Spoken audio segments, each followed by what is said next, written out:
Hello friends, मैं Aparna Pandey crazy learner में आपका स्वागत करती हूँ। फ्रेंड्स, जैसा कि हम लोग KVS PRT एग्ज़ाम की प्रिपरेशन कर रहे थे और इस सीरीज़ में मैंने सबसे पहले आपसे इसके बारे में स्ट्रेटजी अपनी शेयर की थी कि कैसे मैंने इस एग्ज़ाम को क्वालिफाई किया, और फिर उसके बाद मैंने आपसे बोला था कि इसकी मैं सब्जेक्ट वाइज स्ट्रेटजी आपके साथ शेयर करने वाली हूँ। सबसे पहले मैं इसके प्रीवियस ईयर क्वेश्चंस को देखूंगी और उसके बाद मैं बताऊंगी किस तरह से आपको इस जो एग्ज़ाम है इसके लिए हर सब्जेक्ट किस तरह से प्रिपेयर करना है। फ्रेंड्स, फर्स्ट वीडियो में हमने शेयर किया था कि जो ये एग्ज़ाम है ये 180 मार्क्स का होता है और इसमें मैंने आपको बताया था कि ये 3 पार्ट्स में डिवाइड होता है। अगर हम बात करें फर्स्ट, सेकेंड एंड थर्ड, तो जो फर्स्ट पार्ट है ये कॉमन पेपर होता है, इसमें मैंने आपको बताया था। और ये जो सेकेंड पार्ट है इसमें पेडागोजी, और जो थर्ड पार्ट होता है ये 80 मार्क्स का सब्जेक्ट कंसर्न होता है। और इसमें 4 सब्जेक्ट आते हैं हमारे, EVS, मैथ, हिंदी और इंग्लिश। ये 4 सब्जेक्ट होते हैं और ये सारे सब्जेक्ट जो है ये 20-20 मार्क्स के पूछे जाते हैं। हम लोग हिंदी और इंग्लिश की चर्चा आपस में कर चुके हैं और आज हम मैथ की चर्चा करने वाले हैं, जो कि 20 मार्क्स जो है उसका रोल प्ले करती है इस एग्ज़ाम में। ठीक है, तो हम लोग बात करेंगे कि what to prepare before official notification. Official notification के पहले हमें क्या क्या पढ़ लेना है ना। फ्रेंड्स देखिए, जब भी हम लोग मैथ की बात करते हैं तो मैथ में हमारे मन में हमेशा एक मैथ की इमेज आती है कि हाँ बहुत टफ है ना, SSC बैंक इस टाइप की मैथ। जबकि अगर हम टीचिंग एग्ज़ाम की बात करें, अगर हम यूपी की टीचिंग एग्ज़ाम को छोड़ें अगर, तो मेनली जो CBSE ऑर्गेनाइज कराती है जैसे कि CTET और KVS, इनमें जो मैथ है वो बहुत ही अगर मैं कहूँ बेसिक मैथ पूछी जाती है। ठीक है, लेकिन कई बार हमें होता है कि हमें कोई चीज़ टफ लेवल पे तो आ रही होती है लेकिन हमें उसके बेसिक जो है वो नहीं हमें पता होते हैं। फ्रेंड्स, जब मैंने स्ट्रेटेजी आपके साथ शेयर की थी, जब मैंने बताया था कि मैंने इस एग्ज़ाम को कैसे क्वालिफाई किया, तब मैंने आपको एक बात बताई थी कि मैथ के लिए आपको एक चीज़ फॉलो करके चलनी है, वो है NCERT 1 to 5th। मैंने बताया था 1 to 5th की जो बुक है उसमें जो जो चैप्टर मेंशन है उनको अच्छे से प्रिपेयर करना है। और फ्रेंड्स, इस तरह मैंने भी प्रिपेयर किया था। अगर हम ऑफिशियल सिलेबस की बात करें फ्रेंड्स, तो देखिए ये है ऑफिशियल सिलेबस। ऑफिशियल सिलेबस आपको कहीं भी मिल जाएगा। ठीक है, तो ये तो ऑफिशियल सिलेबस था, लेकिन क्वेश्चन किस टाइप से पूछे गए थे मैंने पूरा प्रीवियस ईयर देखा और उसके बाद मैंने ये आपके लिए कंटेंट प्रिपेयर किया है। फ्रेंड्स, क्योंकि अगर हम ऑफिशियल सिलेबस की बात करें, इसमें लिखा है developing a sense of numbers, पर क्लियर नहीं किया कि नंबर तो है पर किस टाइप के नंबर से क्वेश्चंस आने वाले हैं। लेकिन जब मैंने इसमें देखा प्रीवियस ईयर में, तो फ्रेंड्स इस टाइप के क्वेश्चन बहुत पूछे गए थे कि जैसे टाइप्स ऑफ नंबर से रिलेटेड, मतलब आपको एक अंडरस्टैंडिंग होनी चाहिए कि नंबर के जैसे प्राइम नंबर्स होते हैं ना, अलग अलग टाइप, इसी में ये कहा जाता है रोमन नंबर से रिलेटेड क्वेश्चन पुटअप हुए थे। ठीक है, तो आपको ध्यान रखना है नंबर्स। और देखिए, नंबर से रिलेटेड ये सारी बातें यहाँ पर कही गई थी कि मेंटल अरिथमेटिक, फ्रैक्शनल नंबर्स जो होते हैं, एडिशन, सब्ट्रैक्शन, मल्टीप्लिकेशन, डिवीज़न, इनसे रिलेटेड क्वेश्चंस आएंगे। अब आप तो ये सोचोगे कि क्या एडिशन ऐसे डायरेक्ट ऐसे आ जाएगा क्या 2 + 3 = 5? तो इस टाइप का नहीं, इसमें भी आपको बहुत अच्छे से ध्यान रखना है। नंबर की अगर हम बात करें तो मैं आपसे अगर कहूँ कि अगर आप YouTube से या कहीं से भी प्रिपेयर कर रहे हैं तो आपको नंबर सीरीज़ वाला जो चैप्टर है वो कंप्लीट करना चाहिए। ठीक है, क्योंकि उसमें कई सारे नंबर के पार्ट्स, साथ में जो नंबर की डिविजिबिलिटी होती है, मतलब जैसे कि 11 से कोई नंबर कैसे डिविजिबल होगा, हम कैसे पहचानेंगे, तो इसका एक अलग वो होता है कि मान लीजिए कोई नंबर यहाँ पर लिखा है 1 2 3 7, मान लीजिए कोई नंबर लिखा है, तो उसको हम लोग कैसे पहचानते हैं, तो हम लोग ये जो ऑड और इवन वाले प्लेसेस होते हैं ये, ठीक है, इनको पहले क्या करते हैं हम लोग ऐड करते हैं आपस में, और फिर आप जैसे इनको हम ऐड करेंगे 3 1 4 हो जाएगा, 7 2 9 हो जाएगा। इनके बीच का डिफरेंस फाइंड करेंगे, तो अगर डिफरेंस हमारा 0 आ रहा है, ठीक है, या 11 से डिविजिबल कोई नंबर आ रहा है, तब तो ये पूरी संख्या हमारी 11 से डिविजिबल होगी, अदरवाइज नहीं। जैसे ये वाली नहीं होगी क्योंकि 9 और 4 का डिफरेंस 5 होता है, जो कि 11 से डिविजिबल नहीं है। तो इस तरीके से जो डिविजिबिलिटी रूल है वो हमें पता होना चाहिए। अब फ्रेंड्स अगर आप एनसीईआरटी देखोगे ना 1st to 5th, तो यही सब बातें वहाँ पर दी गई हैं, ठीक है। तो हमें ये पता चलता है कि जो पेपर है वो हमारा यहीं से आया था फ्रेंड्स। और आगे हम अगर बात करें ऑफिशियल सिलेबस की, तो counting, operation of number, money, measurement, ये सारे यहाँ पर चैप्टर मेंशन है। देखिए यहाँ पर एक चैप्टर आपको टाइम भी दिया हुआ है।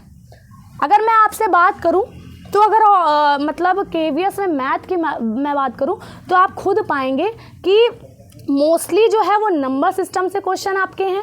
और दूसरी बात, जो हम लोग रीजनिंग में चैप्टर्स पढ़ते हैं, जैसे कि यहाँ पर कैलेंडर से क्वेश्चन था। अब आप ये कहेंगे ऑफिशियल सिलेबस में तो इसका नाम टाइम मेंशन था, लेकिन अगर हम देखें तो वो हमारे रीजनिंग के चैप्टर कैलेंडर से आया हुआ था। साथ में आपको डाइस से क्वेश्चन थोड़े बहुत देखने को मिलेंगे। काउंटिंग ऑफ फिगर से एक क्वेश्चन पक्का आया था हर शिफ्ट में, ठीक है। तो देखिए यहाँ पर आपको कहीं भी ऐसा नहीं दिखेगा, लेकिन यहाँ जो शेप्स एंड स्पेशियल अंडरस्टैंडिंग वाले चैप्टर है, इससे रिलेट करके यहाँ पर काउंटिंग ऑफ फिगर पूछ लिया गया था, या फिर आप मेंटल अरिथमेटिक से भी कह सकते हो, ठीक है। तो ये जो चैप्टर्स हैं वो यहाँ पर पूछे गए थे। आगे हम लोग बात करें अगर, तो ये मेजरमेंट जो है इसने भी इम्पोर्टेंट रोल प्ले किया था। इसमें क्या है कि आपसे कई बार पूछा गया था यूनिट से रिलेटेड, मतलब एक यूनिट में आपको क्वेश्चन दिया जाएगा और कन्वर्ट करके आपको दूसरी यूनिट में पूछा जाएगा, ठीक है। तो इस तरीके के क्वेश्चन यहाँ पर दिए गए थे। तो आपको ध्यान रखना है, मैं बताती चल रही हूँ कौन कौन से चैप्टर्स यहाँ पर जो हैं वो इम्पॉर्टेंट हैं। दूसरी बात फ्रेंड्स, आपको एक ये शेप्स जो चैप्टर है इसको बहुत अच्छे से करना है।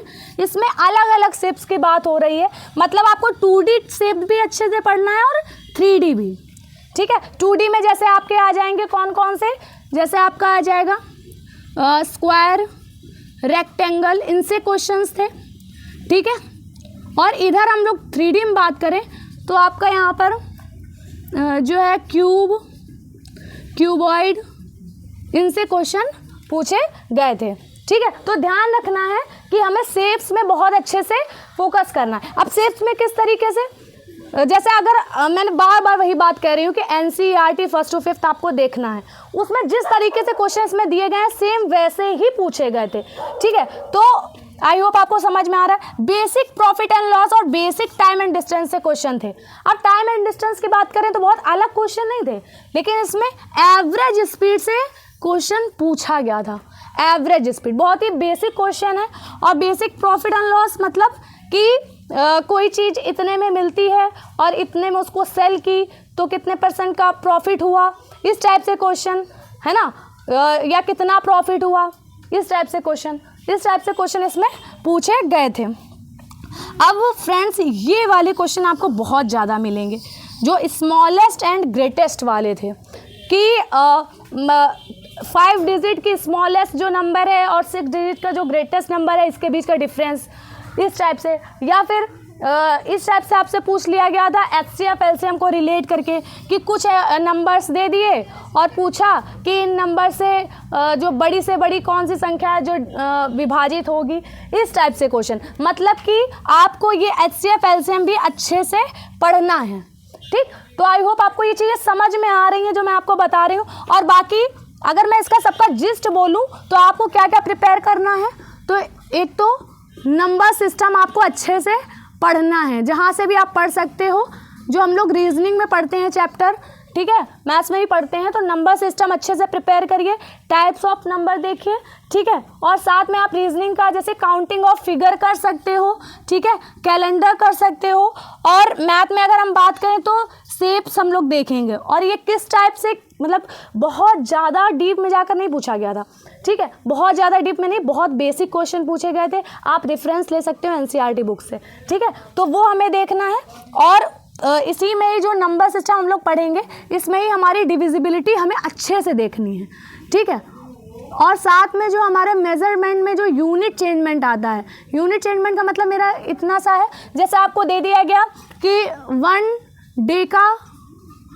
डे का ग्राम equal to how many kilogram, है ना, इस टाइप से यूनिट चेंजमेंट से आपसे क्वेश्चन पूछे गए थे। और यहाँ पर एक और बात रह जा रही है, यहाँ पर एंगल्स से रिलेटेड। फ्रेंड्स एंगल से रिलेटेड भी बहुत सारे क्वेश्चन पूछे गए थे, कि एक्यूट एंगल कौन सा होता है, ठीक है, राइट एंगल। तो इस तरीके से आपको कई बार जो है वो क्रम में लगाना था, मतलब सबसे छोटा एंगल, फिर उससे बड़ा कौन सा होता है, फिर उससे बड़ा, इस तरीके से। तो इस तरीके से क्वेश्चन फ्रेंड्स पुटअप हुए थे। तो ध्यान रखना है हमें क्या पढ़ना है, हमें एसएससी वाली मैथ्स नहीं पढ़नी है, ठीक है। अगर हम जब भी टीचिंग एग्ज़ाम की बात करते हैं, मैंने आपको बताया जो सीबीएसई ऑर्गेनाइज कराती है टीचिंग एग्ज़ाम पीआरटी लेवल का, तो फ्रेंड्स उसमें बहुत ज़्यादा टफ जो है मैथ हमारी नहीं आती है, बहुत ही बेसिक मैथ आती है। लेकिन कई बार होता है क्योंकि हम डायरेक्शन हमें नहीं पता होती कि हमें किस डायरेक्शन में से मेहनत करनी है, तो हम लोग बहुत ही टफ मैथ की तरफ भागते हैं, जबकि हमें बेसिक मैथ पढ़नी होती है। और मैथ से ज़्यादा अगर आप देखोगे ना तो यहाँ पर आपको रीजनिंग के चैप्टर्स दिखेंगे, ठीक है, ये सब देखिए रीजनिंग के ही चैप्टर हैं। तो आई होप आपको समझ में आ पा रहा है और मैं आपको समझा पाई हूँ कि आपको जो मेहनत है वो किस डायरेक्शन में करनी है। अब रही बात मेरी हेल्प की, तो फ्रेंड्स मैं ये जो चैप्टर्स है मैं पढ़ाने वाली हूँ।